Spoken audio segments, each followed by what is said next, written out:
اول ورم غلا وکړه، بیا دې هلک وویل زه خلکو ته وایم چې بل لار راسره نه وه، دا راچمړ شو، تر ستوني وینې راچمړ شو. فردی که متهم به قتل 2 کودک در ولایت غزنی است از سوی نیروهای امنیتی بازداشت شد.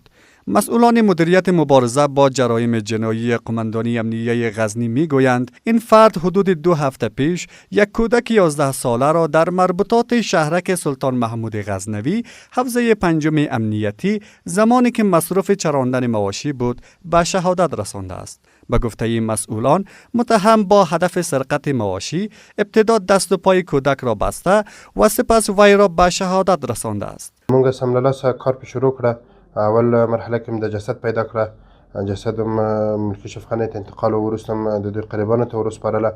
وروسته په دغه قاتلینو پسې مونږ خپل هلې ځلې شروع کړلې، نو مونږ د قاتلین پیدا کړه او قاتل څنګه پیدا کړه پوه شو چې دا یو هدفي وژنه سوې ده او خامخا به دا یو دغه لري، یو کړی به یې په د قتل تر شا باندې.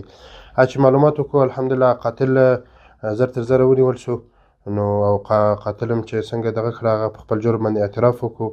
د دغه قتلونه دواړه قتلونه انگیزه غلا وه.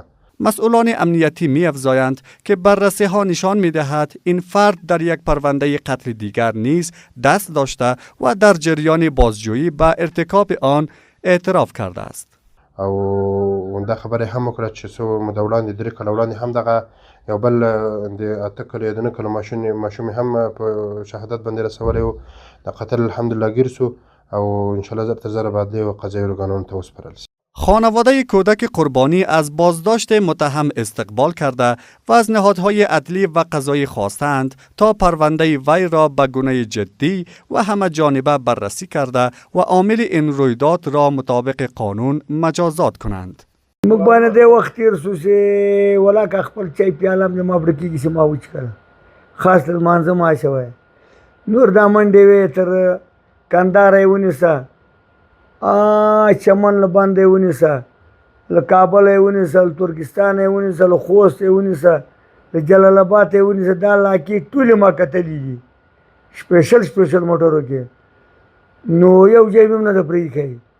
دومره بیداره دی چې دغسې بیدارتوب لکه د موږ حکومت د موږ طالبان چې دي په یو ځای کې هم نشته الحمدلله.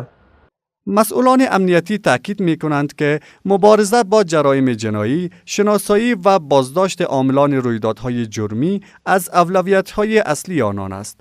آنان همچنان از شهروندان می خواهند در راستای تأمین امنیت و پیشگیری از جرایم اطلاعات مربوط به فعالیت‌های مشکوک را به موقع با نیروهای امنیتی در میان بگذارند.